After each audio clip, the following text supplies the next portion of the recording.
Hello friends, Sindhu Bhairavi சீரியல்ல என்ன நடக்குதுன்னு பார்க்கலாம் வாங்க. வீடியோவை ஸ்கிப் பண்ணாம கடைசி வரைக்கும் பாருங்க. இப்போ மாறனோட கூட்டாளிங்களும் சஞ்சய் கிட்ட கையுங்களவுமா மாட்டிக்கிட்டானுங்க. ஸோ அவங்க எல்லாரையுமே கூட்டிக்கிட்டு இங்கே அன்னபூர்ணியோட வீட்டுக்கு தான் நம்ம சஞ்சய் வராங்க. இப்போ பைரவிக்குமே இன்ஃபார்ம் பண்ணியிருப்பாங்க. பைரவி வீட்டில் உள்ள ஒட்டுமொத்த பேர்கிட்டையுமே சொல்லி வச்சுருப்பாங்க. இப்போ ஒவ்வொருத்தருமே இந்த மாறனை பார்த்து பல்லார் பல்லார் 4 அறை விட்டு 4 கேள்வி நாக்க பிடுங்குற மாதிரி கேட்கணும் அப்படின்னு சொல்லிட்டு வெயிட் பண்ணிக்கிட்டு இருக்காங்க. ஆனால் இந்த விஷயம் மகாவுக்கு தெரியாது. மாறனை பிடிச்சிட்டாங்க, வீட்டுக்கு கூட்டிகிட்டு வந்துக்கிட்டு இருக்காங்க அப்படிங்கிற விஷயம். ஸோ அவங்க யதார்த்தமாக தான் இருக்காங்க. திடீர்னு இங்கே சஞ்சய் வந்து மாறனை அப்படியே அந்த ஷர்ட்டை பிடிச்சி இழுத்துட்டு வரதை பார்த்துட்டு இங்கே மகா அப்படி கலங்கி போயிருக்காங்க. ஐயோ, என்ன இந்த மாறனை இந்த சஞ்சய் கூட்டிகிட்டு வந்துக்கிட்டு இருக்கான், இவனை வச்சு தானே அந்த சூரியகாந்தி பூவை எல்லாத்தையுமே நம்ம கருக வச்சோம். ஐயோ, இவன் இப்போ உண்மை எல்லாத்தையுமே போட்டு உடைக்க போகிறானே, என்ன பண்ணுறது அப்படின்னு சொல்லிட்டு ரொம்ப பதறாங்க. ஏன்னா அவங்களுக்குன்னு சொல்லிக்கிறதுக்கு ஒரு ஒரு ரூபா கூட அவங்களதுன்னு இல்லை மகாவோடது அப்படின்னு சொல்லிட்டு எல்லாமே நம்ம அன்னபூரணியோட தயவில் தான் இங்கே மகாவும் இசைக்கும் இருக்காங்க. ஸோ அப்படி இருக்கிறப்போ இந்த மகா தான் இவ்வளோ பெரிய கெடுக்கட்ட வேலையை பார்க்க சொன்னாங்க அப்படின்ற, அதாவது மாறனுக்கு பின்னாடி இருக்கிற முக்கியமான அக்யூஸ்ட் யார் அப்படின்னா மகாவும் இசைக்கும் தான். ஸோ இந்த விஷயம் நம்ம அன்னபூர்ணிக்கு தெரிஞ்சுது அப்படின்னா சாப்பாட்டுக்கு கூட பிச்சை எடுக்கிற நிலமை தான் இங்கே மகாக்கு. ஸோ ரொம்ப பயப்படுறாங்க. இந்த விஷயம் மட்டும் அன்னபூர்ணி அக்காவுக்கு தெரிஞ்சது அப்படின்னா அவ்வளவுதான், நம்ம இந்த வீட்டில் ஒரு நிமிஷம் கூட இருக்க முடியாது. இந்த சிந்துவாவது வேலைக்காரி மாதிரி ஏதோ ஒரு மூலை முடுக்கில் இருந்துக்கிட்டு இருக்கா, ஆனால் நமக்கு அந்த இடத்த கூட அன்னபூர்ணி அக்கா கொடுக்க மாட்டாங்களே. ஐயோ, அவங்க போடுற சாப்பாட்டையே சாப்பிட்டுக்கிட்டு அவங்களுக்கே துரோகம் பண்ணுறேன்னு சொல்லிட்டு எல்லாருமே ரொம்ப கோவப்படுவாங்களே. ஐயோ, எப்படிமா இந்த விஷயத்துலேருந்து நம்ம தப்பிக்கிறது? இந்த மாறம் வேற அந்த சஞ்சய் கிட்ட விஷயத்த சொல்லியிருப்பானோ, இல்லை இன்னும் சொல்லாமல் அதாவது மறைச்சி வச்சுக்கிட்டு இருக்கானா? சொல்லாமல் இருந்தால் ரொம்ப நல்லது. அப்படி சொல்லிட்டான் அப்படின்னா முடிஞ்சு சொல்லி சாப்பாட்டுக்கு நம்ம பிச்சை எடுக்க வேண்டிய நிலமை தான் அப்படின்னு சொல்லிட்டு இங்கே மகா அப்படியே ரொம்பவே பயந்து போயிருக்காங்க. இப்போ இசைக்குமே ரொம்ப பயமாக இருக்குது. இவன் அவ்வளோதான், எல்லா உண்மையுமே போட்டு உடைக்க போகிறான். இவங்க எல்லாருமா சேர்ந்து நம்மளை தேங்காய் போட்டு கீழே எப்படி சூர தேங்காய் போடுறாங்களோ அந்த மாதிரி போட்டு சுக்கு நூறாக உடைக்க போகிறானுங்க இவங்க எல்லாருமே சேர்ந்துக்கிட்டு. போச்சு, எல்லாம் முடிஞ்சு. மகா அக்காவோட பேச்சை கேட்டு நம்ம இந்த விஷயத்த செஞ்சதுனால காயத்ரி கூடமே ஒன்று சேர்ந்து வாழ முடியாமல் போயிடுமே, நம்மளையும் வீட்டை விட்டு துரத்திடுவாங்களே. ஐயோ, என்ன பண்ணுறது? எப்படியாவது காயத்ரி மனசில் இடம் பிடிச்சி காயத்ரியை கரெக்ட் பண்ணி அவகிட்ட இருக்கிற ஒட்டுமொத்த சொத்தையுமே வாங்கிடணும், அவளையும் அடைஞ்சிடணும். அவளை வச்சு அவங்க அம்மா கிட்ட எக்கச்சக்கமான பணத்தை பிடுங்கலான்னு சொல்லிட்டு நினச்சிக்கிட்டு இருந்தோம். இது எதுவுமே நடக்காது போல். போச்சு, முடிஞ்சு, சோலி முடிஞ்சு. இதுக்கப்புறம் நம்ம வசதியான வாழ்க்கையை வாழவே முடியாது. அக்கா கூட சேர்ந்துக்கிட்டு தட்டை எடுத்துக்கிட்டு ஊர் ஊராக பிச்சை தான் எடுக்கணும். அது மட்டும் இல்லாமல் இப்போ இருக்கிறவங்க யாருமே பிச்சை கூட போகிறது கிடையாது. கையும் காலும் நல்லா தானே இருக்குது, உழைச்சி சாப்பிட சொல்லுவாங்களே. நமக்கு உழைக்கிறதுனா சுத்தமாக பிடிக்கவே பிடிக்காதே. நம்ம போய் எங்கே வேர்வை சிந்தி உழைச்சி ஒரு ரூபா சம்பாதிச்சு சாப்பிட்றது? அச்சோ, அப்படி ஒரு நிலமை வந்துருச்சு அப்படின்னா அவ்வளோதான். சத்தியமாக அதெல்லாம் நம்மளால் ஏற்றுக்கவே முடியாதே. என்ன பண்ணுறது? என்ன பண்ணி இந்த விஷயத்துலேருந்து தப்பிக்க முடியும்? ஐயோ, முடிஞ்சு போச்சு அப்படின்னு சொல்லிட்டு ஒவ்வொரு நிமிஷம் பதட்டமாக இருக்காங்க. நம்ம சிவாவுக்கு பயங்கரமாக கோவம் வருது. ஏன்னா ஆறுமுகம் ரொம்பவே இக்கட்டான சூழ்நிலை இருக்காங்க. அது மட்டும் இல்லாமல் அன்னபூரணி சேர்த்து வச்சுருந்த ஒட்டுமொத்த நகையுமே கொடுத்து பேங்க்கில் உள்ள 50 லட்ச ரூபா பணத்தை வந்து, அதாவது கடனை வந்து அடைக்க சொல்லியிருப்பாங்க. ஸோ அது எல்லாமே இங்கே நம்ம சிவாவுக்கு ஞாபகத்துக்கு வருது. பயங்கரமாக டென்ஷன் ஆகுறாங்க. நம்ம குடும்பத்துக்கு இவ்வளோ பெரிய இழப்பீடு செஞ்சு இவனை சும்மா விடக்கூடாதுன்னு சொல்லிட்டு இங்கே சிவா பயங்கர ஆக்ரோஷமாக போயிட்டு மாறனோட ஷர்ட்டை பிடிச்சி கன்னத்திலே பல்லார் பல்லார் 4 அறை விடுறாங்க. இங்கே மாறனுக்கு பயங்கரமாக கோவம் வருது. என்னடா, என்ன மேலே கை வைக்கிற வேலைலாம் வச்சுக்காதீங்க அப்படின்னு சொல்லிட்டு, தப்பு பண்ணிவிட்டு உனக்கு திமிர் பேச்சு வேறு கேட்குதா அப்படின்னு சொல்லிட்டு வாய் மலையே ஒன்று விடுறாங்க. இங்கே நம்ம சிவா வந்து மாறனை அடிக்கிற அடியில் இங்கே இசைக்கு அப்படியே கை கால்லாம் நடுங்குது. மகாக்குமே ஒவ்வொரு நிமிஷமும் பயங்கர மரண பீதியில் இருக்காங்கன்னு கூட சொல்லலாம். இப்போது அன்னபூரணி இருந்துட்டு, டே சிவா இரியா, நான் பார்த்துக்கிறேன் அப்படின்னு சொல்லிட்டு இங்கே மாறனை பல்லார் பல்லார் 4 அறை விடுறாங்க. ஏன்னா நீங்கள் ஆள் கடிச்சிக்கிட்டு இருக்கீங்க. உடனே சஞ்சய் கிட்ட மாறன் சொல்கிறாங்க, என்ன சார், இங்கே எதுக்காக என்னை கூட்டிகிட்டு வந்தீங்க? தப்பு பண்ண அப்படின்னா அதுக்கான தண்டனையை நீங்கள் கொடுக்கணும். அதுக்கு நீங்கள் ஸ்டேஷனுக்கு தானே கூட்டிகிட்டு போகணும்.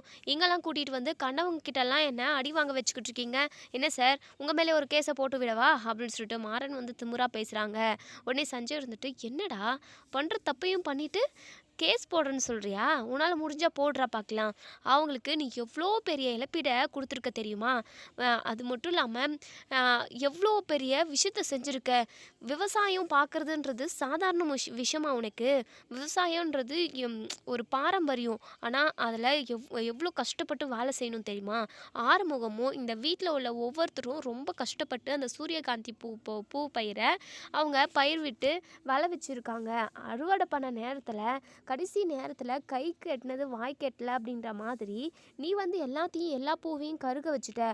அதனால் அவங்களுக்கு 1,00,00,000 ரூபாய் லாஸ் ஆயிருக்கு. அதை மொத்த பணத்தையும் நீ கொடுத்துட்டு தான் போகணும். அப்படி நீ கொடுக்கல அப்படின்னா கண்டிப்பாக உன்னை நாங்கள் யாருமே விடமாட்டோம். உனக்கு எவ்வளோ சொத்து பத்து இருக்கோ அதை எல்லாத்தையுமே கொண்டு வந்து கொடுக்குற. 1,00,00,000 ரூபாய்க்கான மதிப்பு எவ்வளவோ நாங்கள் எடுத்துக்கிட்டு மிச்சத்தை எல்லாமே உங்ககிட்ட கொடுத்துட்டு போயிடுறோம் அப்படின்னு சொல்லிட்டு இங்கே மாறனுக்கு நெஞ்சில் இடி விழுந்த மாதிரி இருக்குது. ஐயோயோ சார், அம்புட்டு பணமெல்லாம் என்கிட்ட இல்லை. எனக்கு எல்லாத்தையும் சேர்த்துனா ஏதோ அது 50 லட்சம் அந்த மாதிரி தான் தேரும். அதுவே அது கீழே தான் தேரும்னு நினைக்கிறேன். நீங்கள் சொல்கிற அளவுக்கெல்லாம் நான் கொடுக்கணுன்னா நான் என் தலையை அடமானம் வச்சா கூட அம்புட்டு பணம் கிடைக்காது. தயவு செஞ்சு என்னை விட்டுருங்க சார் அப்படின்னு சொல்லிட்டு உடனே இங்கே செஞ்சு சொல்கிறாங்க.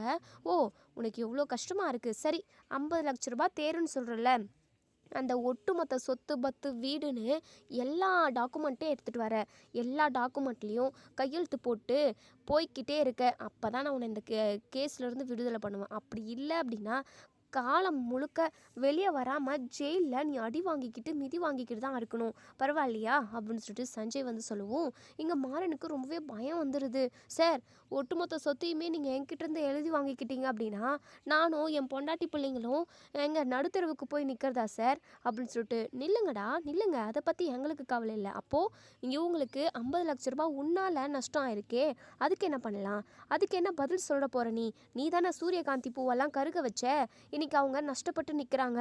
அதுக்கு இழப்பீடா நீ தாண்டா கொடுத்தாகணும். நீ கொடுக்குற வரைக்கும் ஜெயிலுக்குள்ளே தான் இருக்கணும் அப்படின்னு சொல்லிட்டு சொல்கிறாங்க. மாறனுக்கு ரொம்பவே பயமாக இருக்குது. எவ்வளோ பெரிய கட்டா பஞ்சாயத்து செஞ்சாலுமே, எவ்வளோ பெரிய தப்பை செஞ்சுட்டு வந்தாலுமே 1 நாள்லையோ 2 நாள்லையோ ஜெயிலுக்கு போனால் வெளியே வந்துடுவாங்க இந்த மாறன். ஸோ அப்படி தான் இவங்க வந்து தப்பு செஞ்சுக்கிட்டுருவாங்க.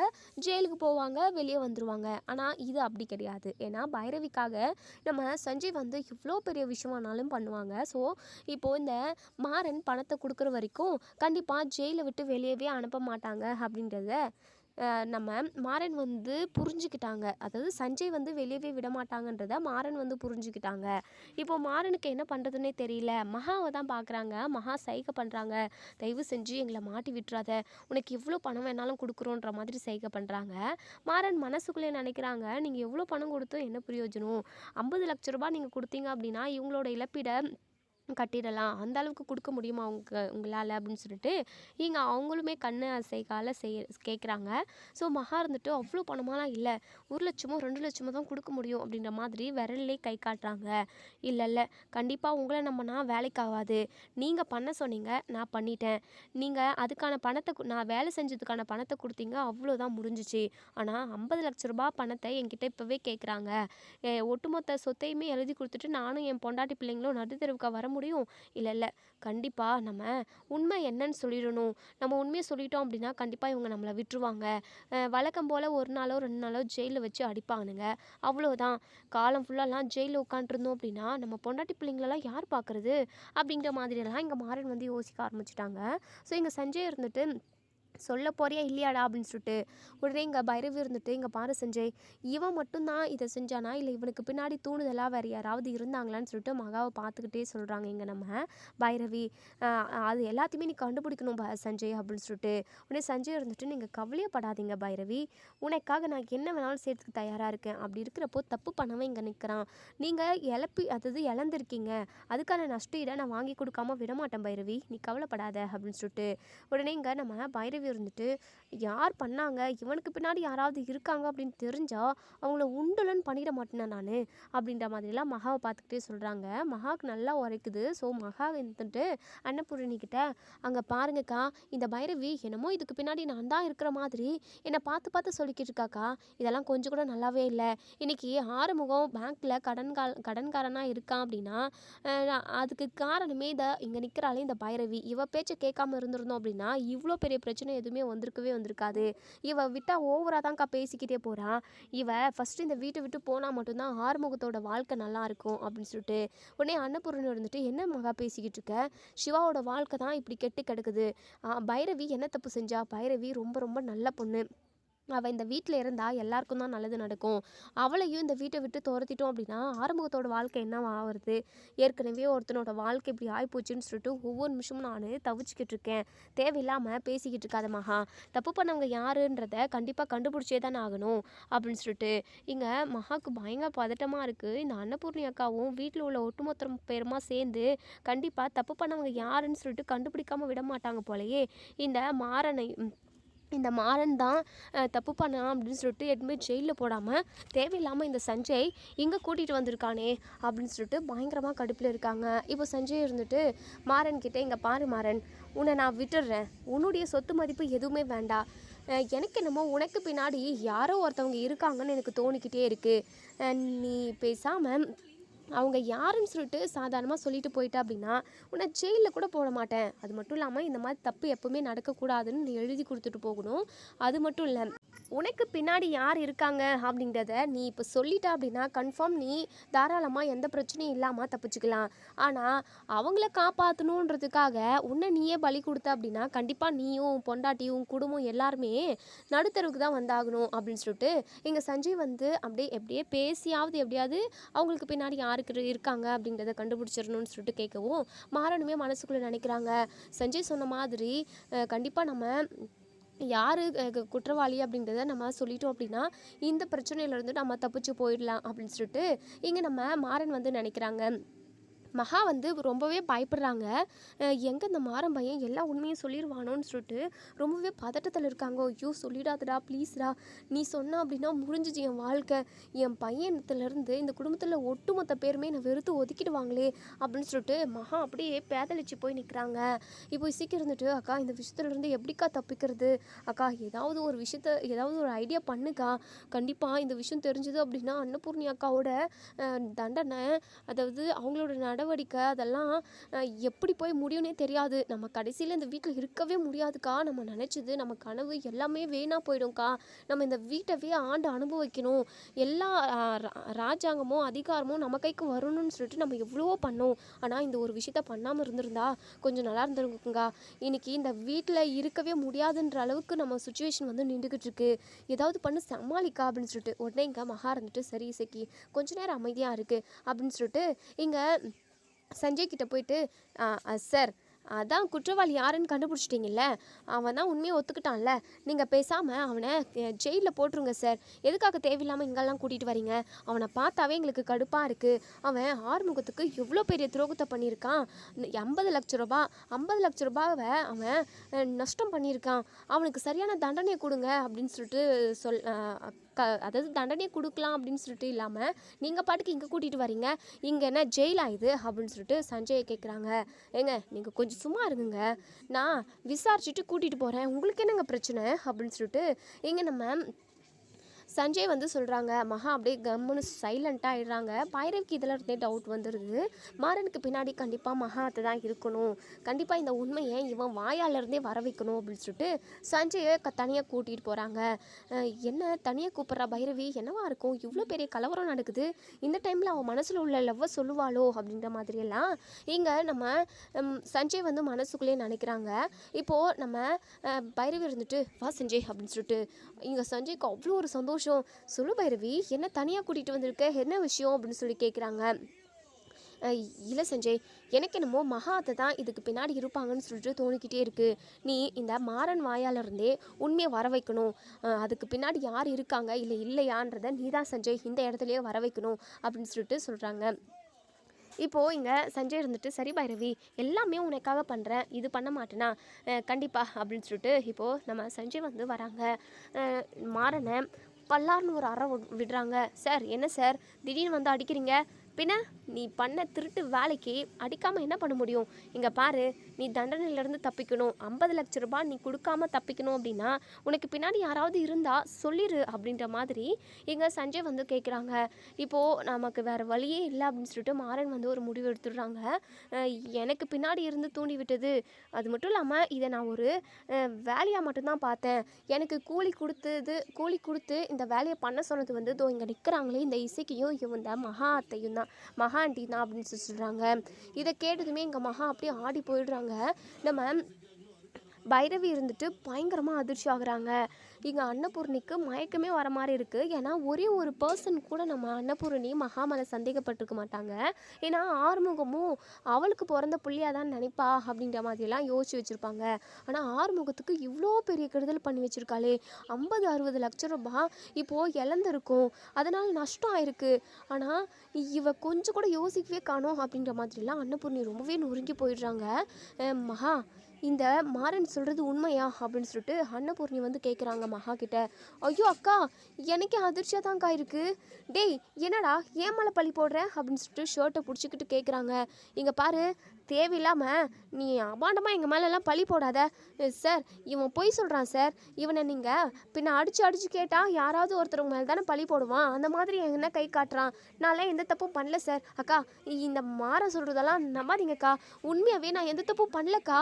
நான் போய் ஆறுமுகத்துக்கு போயிட்டு தப்பாக ஏதாவது நடக்கணும்னு சொல்லிட்டு யோசிச்சு பார்க்கணும்னா 50 லட்சம் ரூபாய் நஷ்டம் ஆகிற மாதிரி நான் இப்படி ஒரு காரியத்தை செய்வேனாக்கா? அக்கா தயவு செஞ்சு இதெல்லாம் நம்பாதக்கா. டேய் என்னடா என்ன சொல்லிக்கிட்டு இருக்கே அப்படின்னு சொல்லிட்டு உடனே இங்கே மாறன் இருந்துட்டு, நீங்கள் தானே எனக்கு பணம் கொடுத்து இந்த சூரியகாந்தி பூவை எல்லாமே கெமிக்கல் போட்டு நீங்கள் கருக்க வைக்க சொன்னீங்க.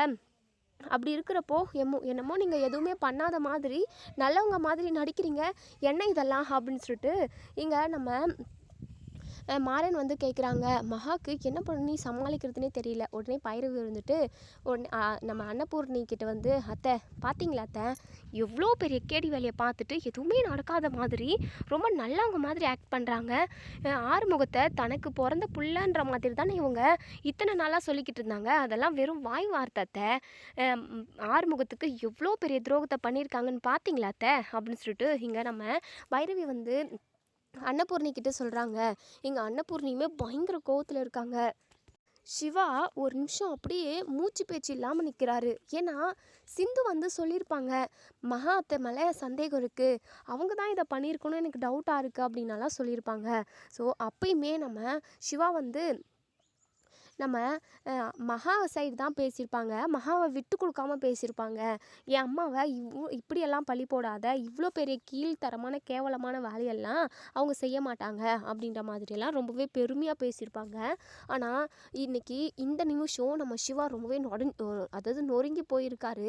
இப்படி ஒரு விஷயத்த அவங்க எதிர்பார்த்துருக்கவே மாட்டாங்க. இப்போது நம்ம பைரவி ஆறுமுகத்துக்கிட்ட வந்து, என்ன ஆறுமுகம், என் சித்தி அப்படின்னு சொல்லிட்டு தலைமையில தூக்கி வச்சுக்கிட்டு கொண்டாடிக்கிட்டு இருப்பில்ல, என் சித்தி சொன்னால் எதுவுமே தப்பாகாது, என் சித்தி சொல்லிட்டாங்க அது தரிசு நிலை தான், அதில் எதுவுமே விளையாது அப்படின்னு சொல்லிட்டாங்க, அதுதான் தெய்வ வாக்கு அப்படின்ற மாதிரி உன் சித்தியை தூக்கி தலைமையில வச்சுக்கிட்டு நல்லா அப்படியே ஆட்டம் போட்டுக்கிட்டு இருந்தியே, உன் சித்தி இப்போது உன் தலை நல்லா மிதிக்கிறதுக்கு வாட்டமாக இருக்குன்னு சொல்லிட்டு காலால் போட்டு நல்லா மிதிச்சிட்டாங்களா அப்படின்னு சொல்லிட்டு இங்கே நம்ம பைரவி வந்து ஆறுமுகத்துக்கிட்ட கேட்குறாங்க. ஆறுமுகத்துக்குமே ஒரு மாதிரி ஷாக்கிங்காக தான் இருக்குது. உடனே இங்கே மகா கிட்ட வந்து, என்ன சித்தி இதெல்லாம் கனவு மாதிரி இருக்குது, என்னால் இப்போ வரைக்குமே இதெல்லாம் நம்பவே முடியல சித்தி, சத்தியமாக நம்ப முடியல. நீங்களா எனக்கு இவ்வளோ பெரிய துரோகத்தை பண்ணீங்க, நான் கடங்காரனாக ஆகணும்னு சொல்லிட்டு நீங்கள் நினச்சிங்களா சித்தி? அவ்வளோ செழிப்பாக அழகாக பயிரிட்டு அழகாக வளர்ந்த பயிரை, அந்த சூரியகாந்தி பூவை எல்லாத்தையுமே நீங்கள் கருக விட்டுட்டீங்களே, அதை கருக வைக்கிறதுக்கு உங்களுக்கு எப்படி சித்தி மனசு வந்துச்சு? 100 ஏக்கர் நிலம், அது எல்லாத்தையுமே சூரியகாந்தி பூ தான் விளைவிச்சிருந்தோம். அதை பார்க்க அவ்வளோ ஒரு சந்தோஷமாக இருந்தது தெரியுமா? மறுநாள் அம்மாவை கூட்டிகிட்டு போய் காட்டலான்னு சொல்லி பார்த்தா, அழகாக செழிப்பாக இருந்த நிலம் எல்லாமே எல்லா பூவும் கருகி போயிருந்தது. அதை பார்க்க என் வயிற்றெரிச்சல், என் வயிறெல்லாம் பற்றிக்கிட்டு இருந்தது தெரியுமா சித்தி? ஆனால் நீங்கள் கொஞ்சம் கூட யோசிச்சு பார்க்காம அதுக்கு பின்னாடி எவ்வளோ உழைப்பு, எவ்வளோ பணம் கொட்டியிருக்கும், எவ்வளோ ஆசை இருக்கும், எவ்வளோ ஒரு ஆசையாக அந்த பயிரை பயிரிட்டு அதை பெரிய பெரிய கம்பெனிங்களுக்கு கொடுத்து நிறைய லாபத்தை பார்க்கலான்னு சொல்லிட்டு நாங்கள் எல்லாருமே யோசிச்சு வச்சுருந்தோம். நாங்கள் சந்தோஷப்பட்டோம் அப்படின்னா நீங்களும் சந்தோஷப்படுவீங்கன்னு சொல்லிட்டு தான் இத்தனை நாள் நினச்சிக்கிட்டு இருந்தோம். ஆனால் எங்களுக்கு சந்தோஷமாக இருக்கிற விஷயம் எதுவுமே உங்களுக்கு சந்தோஷம் இல்லை, எங்களோட சந்தோஷத்தை கெடுக்கணுன்றதுக்காக தான் இப்படி பண்ணீங்களா சித்தி அப்படின்னு சொல்லிட்டு இங்கே நம்ம ஆறுமுகம் கேட்குறாங்க. ஆறுமுகம் அப்படியெல்லாம் இல்லையா அப்படின்னு சொல்லிட்டு உடனே நம்ம அன்னபூர்ணி வந்து, போதும் நிறுத்து மகா, இதுக்கப்புறம் நீ ஒரு நிமிஷம் கூட இங்கே இந்த வீட்டில் இருக்கக்கூடாது. உன்னை மாதிரி ஒரு நம்பிக்கை துரோகிய நான் என் பக்கத்துலேயே இத்தனை நாளாக வச்சுக்கிட்டு இருந்திருக்கேன். சி, நீ எல்லாம் இப்படி பண்ணுவேன்னு சொல்லிட்டு நான் கொஞ்சம் கூட ஒரு நிமிஷம் கூட யோசிச்சு பார்க்கல. உன்னை உன்னை பார்க்கவே எனக்கு அருவருப்பாக இருக்குது. உன்னை என் தங்கச்சி மாதிரி இத்தனை நாளாக நடத்தினேன். ஆனால் நீ என்னை யாரோன்ற மாதிரி தான் ட்ரீட் பண்ணியிருக்க. ஆறுமுகத்தோட முகத்தை பார்த்தா கூட உனக்கு இப்படியெல்லாம் பண்ணணும்னு தோணுமா அப்படின்னு சொல்லிட்டு இங்கே நம்ம அன்னபூரணி வந்து இங்கே மகாவை பயங்கரமாக கேள்வி கேட்டுக்கிட்டு இருக்காங்க. மகாவுக்கு பதில் சொல்கிறதுக்கே முடியல. உடனே இங்கே நம்ம எல்லாருமே வெறுத்து ஒதுக்கிடுறாங்க. இங்கே நம்ம அன்னபூரணியுமே ஒரு தெளிவான முடிவுக்கு வந்துடுறாங்க. ஒரு நிமிஷம் கூட இவங்க இந்த வீட்டில் இருக்கக்கூடாது, எக்கார்ந்து கொண்டு இந்த வீட்டுக்கு பக்கம் திரும்பி கூட பார்க்கக்கூடாது அப்படின்ற மாதிரி இங்கே நம்ம அன்னபூரணி வந்து ஒரு முடிவு எடுத்துடுறாங்க. அன்னபூரணி எடுத்த முடிவால் இங்கே மகா அப்படி கெஞ்சி கதறாங்க. அக்கா ப்ளீஸ்க்கா, உங்களை விட்டால் எனக்கு யாருமே இல்லைக்கா, ஏதோ தெரியாதனமாக இப்படி ஒரு தப்பை பண்ணிட்டேன், என்னை மன்னிச்சிருங்கக்கா அப்படின்னு சொல்லிட்டு. போதும் நிறுத்தடி, இவ்வளோ பெரிய அமௌண்ட்டு நாங்கள் 50 லட்ச ரூபா போட்டிருக்கோம். அது எவ்வளோ பெரிய பணம், அதை எத்தனை நாள் கஷ்டப்பட்டு உழைச்சா சேரும்னு கூட உனக்கு தெரியும்ல. என்ன 1000 2000 நினச்சிக்கிட்டியா? ஒரு நாள் கூலி வேலைக்கு போனோம் அப்படின்னா 500 இல்லை 400 300 தான் வரும். அப்படி சேர்த்துருந்தா கூட 50 லட்ச ரூபா எம்பது நாள் ஆயிருக்கும். எத்தனை வருஷம் சம்பாதிச்சா அவ்வளோ காசு சேரும் நீயே சொல்லு. அப்படியெல்லாம் கஷ்டப்பட்டு சேர்த்துன பணத்தை அதாவது அவ்வளோ கஷ்டப்பட்டால் தான் சேரும்ன்ற மாதிரி தான் இருக்கும் அந்த பணம். கடன் வாங்கி அவ்வளோ நிலத்துலையும் பயிரிட்டு நான் இன்னைக்கு கருகி போயிருக்கு அப்படின்னா அது எவ்வளோ பெரிய மனசுக்கு கஷ்டமாக இருக்கும். ஆனால் அதெல்லாம் எதுவுமே கொஞ்சம் கூட யோசிச்சு பார்க்காம பெரிய பெரிய தப்பு பண்ணிட்ட மகா. இதுக்கப்புறம் நீ உன் முகத்தை வந்து என்கிட்ட காட்டிடாத. இந்த நிமிஷமே நீ வீட்டை விட்டு வெளியே போய் ஆகணும். கூடவே உன் தம்பியையும் கூட்டிகிட்டு போ அப்படின்னு சொல்லிட்டு சொல்லிடுறாங்க. எங்க நம்ம மகா எல்லாரையுமே கெஞ்சி பார்க்குறாங்க. கடைசியாக அங்கே சிவா கிட்ட வந்து, சிவா இங்கே பாரியா, அக்கா என்னை வீட்டை விட்டு வெளியே போக சொல்லுதியா, நான் ஏதோ தெரியாமல் பண்ணிட்டேன்னு சொல்லியா, நீயாவது சொல்லியா, நீ சொன்னால் கண்டிப்பாக அன்னபூர்ணி அக்கா என்னை ஏற்றுப்பாங்கய்யா அப்படின்னு சொல்லிட்டு. அடைச்சி, இப்படியெல்லாம் பேசுகிறதுக்கு உனக்கு கொஞ்சம் கூட நாக்கு கூசலையா? உன்னெல்லாம் என் அம்மான்னு சொல்லிக்கிறதுக்கு எனக்கு எவ்வளோ கேவலமாக இருக்குது. நான் உன் வயிற்றில் பிறந்தன்றதை நினச்சாவே சே ஏன்டா உயிரோடு இருக்கும் அப்படின்னு தோண வைக்கிற நீ. ஏன் இவ்வளோ கேவலமாக, ஏன் இவ்வளோ சீப்பாக நடந்துக்கிட்டமா நீ? பாவம் ஆறுமுகத்தை பார்த்தா கூட உனக்கு இப்படியெல்லாம் பண்ணணும்னு தோணுமா? ஆறுமுகம் கடன் வாங்கி அந்த பயிரை விளைவிச்சிருக்க விஷயம் உனக்கு தெரியும்ல. ஆறுமுகத்தை கடனில் மூழ்க வைக்கணுன்றதுக்காக தான் நீ இப்படி செஞ்சியா, இல்லை அந்த வீட்டில் உள்ள யாருமே நிம்மதியாகவே இருக்கக்கூடாது அப்படின்னு சொல்லிட்டு இப்படி பண்ணியா? ஐயோ சிவா, என்னை மன்னிச்சிரியா சிவா, உன் காலை பிடிச்சி கேட்குறேன் அப்படின்னு சொல்லிட்டு சிவாவுக்கு பயங்கர கோவம் வந்துடுது. நம்ம அன்னபூர்ணியும் சரி, நம்ம ஆறுமுகத்தையும் சரி அவ்வளோ நேசிப்பாங்க நம்ம சிவா, அவ்வளோ பாசத்தை கொட்டுறாங்க. அதே சமயம் நன்றி உணர்வு நிறையவே இருக்குது. இப்போ வரைக்குமே நம்ம சிவா சந்தோஷமாக இருக்கிறதுக்கும் அதே சமயம் ஒரு பொசிஷனில் இருக்கிறதுக்கும் எல்லாத்துக்குமே காரணம் நம்ம அன்னபூர்ணி தான். அன்னபூர்ணி யாருக்குமே எந்த ஒரு கெடுதலும் நினைக்க மாட்டாங்கன்றது எல்லாருக்குமே தெரியும். நம்ம சிவா வந்து அளவுக்கு மீறி அன்னபூர்ணி மேலே வந்து பாசத்தையும் மரியாதையும் வச்சுக்கிட்டு இருக்காங்க. ஸோ அப்படி இருக்கிறப்ப இப்படி ஒரு துரோகத்தை தன்னோட அம்மா இவங்களுக்கு பண்ணிட்டாங்களேன்னு சொல்லிட்டு நினச்சி பார்க்குறப்போ இங்கே நம்ம சிவாவுக்கு பயங்கரமாக கோவம் வருது. நீ எல்லாம் உயிரோடவே இருக்கக்கூடாது, உன்னை இப்போவே நான் கொன்று போட்டுடுறேன் அப்படின்னு சொல்லிட்டு பக்கம் பார்க்குறாங்க. ஒரு வெட்டு அறிவாக இருக்குது, பெரிய அறிவாவாக இருக்குது. அதை தூக்கிட்டு ஓடி வராங்க. இங்கே நம்ம மகா ஒரு நிமிஷம் அப்படி கலங்கி போய் நிற்கிறாங்க. அப்படியே பயங்கர ஷாக்கிங்காக வாய் மேலே கையை வச்சுக்கிட்டு பார்க்குறாங்க. என்ன இவன் இவ்வளோ கொலைகாரனாக மாறுறானே, இந்த அளவுக்கு நம்மளை வெறுக்கிறானா இவன் அப்படின்ற மாதிரியெல்லாம் யோசிக்கிறாங்க. உடனே ஆறுமுகம் ஓடி வந்து, சிவா நீ கொஞ்ச நேரம் சும்மா இரு சிவா, அவசரப்படாத. அவங்க ஏதோ ஒரு இதில் செஞ்சுருக்காங்க, ஆனால் சித்தி இப்படியெல்லாம் பண்ணுவாங்கன்னு சொல்லிட்டு நான் கொஞ்சம் கூட எதிர்பார்க்கல. ஆனால் அதுக்காக நீ இவ்வளோ பெரிய முடிவாலாம் எடுக்காத சிவா, கொஞ்ச நேரம் இரு சிவா, அந்த கத்தி என்கிட்ட கொடு சிவா அப்படின்னு சொல்லிட்டு. இல்லை அவங்க உயிரோடவே இருக்கக்கூடாது. சத்தியமா நான் அவங்கள கொன்று போட்டுட்டு ஜெயிலுக்கு போகிறேன். அவங்க வயித்துல பிறந்த ஒரே ஒரு தப்புக்காக நான் அவங்கள கொன்று போட்டுட்டு ஜெயிலுக்கு போய் தான் ஆகணும். ஏன்னா அவங்க அவ்வளோ கேவலமான ஒரு வேலையை பண்ணி வச்சுருக்காங்க அப்படின்னு சொல்லிட்டு இங்கே நம்ம அதாவது நம்ம சிவா வந்து சொல்கிறாங்க. ஆறுமுகம் இருந்துட்டு, சிவா கொஞ்சம் பொறுமையா இரு சிவா அப்படின்னு சொல்லிட்டு அன்னபூர்ணி கூட தடுக்கவே இல்லை. உடனே மகா இருந்துட்டு, என்னக்கா சிவா இவ்வளோ பெரிய வெட்டறிவாவை தூக்கிக்கிட்டே நான் வெட்டுறதுக்காக வரான். ஆனால் நீங்கள் ஒரு வார்த்தை கூட வேண்டாம் சிவான்னு சொல்லவே இல்லை. என்னக்கா நான் செத்து போனால் கூட பரவாயில்லையாக்கா அப்படின்னு சொல்லிட்டு, நான் எங்கள் எல்லாரையும் தான் உயிரோட வச்சு கொன்று போட்டுட்டியே. நாங்கள் இப்போது உசுரோடவே இல்லை, வெறும் நடப்போனமாக தான் இருக்கோம். அந்த அளவுக்கு நீ இவ்வளோ பெரிய காரியத்தை பண்ணியிருக்க. அப்புறம் எப்படி நான் போய் உன்னை சாக வேண்டாம், உன்னை வெட்ட வேணான்னு சொல்லிக்கிட்டு இருக்குவேன்னு நினைக்கிறியா? இதுக்கப்புறம் யாரையுமே நான் நம்ப மாட்டேன். நான் நம்பின எல்லாருமே நல்லா எனக்கு பாடம் கற்றுக் கொடுத்துட்டீங்க அப்படி இப்படின்னு சொல்லிட்டு நம்ம அன்னபூர்ணி பயங்கரமாக அழுதுகிட்டே சொல்கிறாங்க. உடனே இங்கே நம்ம சிவா இருந்துட்டு, இங்கே பாருங்கள் பெரியம்மா, நீங்கள் எக்காரணத்துக்காண்டும் அழுகவே கூடாது. இங்கே பாருங்கள், தப்பு பண்ணவங்க தண்டனை அனுபவிக்கணும். இவங்க ஆறுமுகத்துக்கும் உங்களுக்கும் எவ்வளோ பெரிய துரோகத்தை பண்ணியிருக்காங்க. இவங்க உயிரோடவே இருக்கக்கூடாது. நீங்கள் ஒரு வார்த்தை சொல்லுங்கள் பெரியம்மா. நான் இவங்களை இப்போவே கொன்று போட்டுட்டு ஜெயிலுக்கு போகிறேன் பெரியம்மா. இவங்கெல்லாம் என் அம்மாவே கிடையாது. நான் இவங்களை இப்போவே தலை முழுங்குறேன் அப்படின்ற மாதிரியெல்லாம் இங்கே நம்ம சிவா வந்து சொல்கிறாங்க. அன்னபூர்ணி இருந்துட்டு, இங்கே பாரியா சிவா, நான் இந்த விஷயத்தில் என்ன சொல்கிறதுனே எனக்கு தெரியல. இங்கே பாரு சிவா, நீ எந்த ஒரு பிரச்சனையிலையும் போய் மாட்டிக்கக்கூடாது.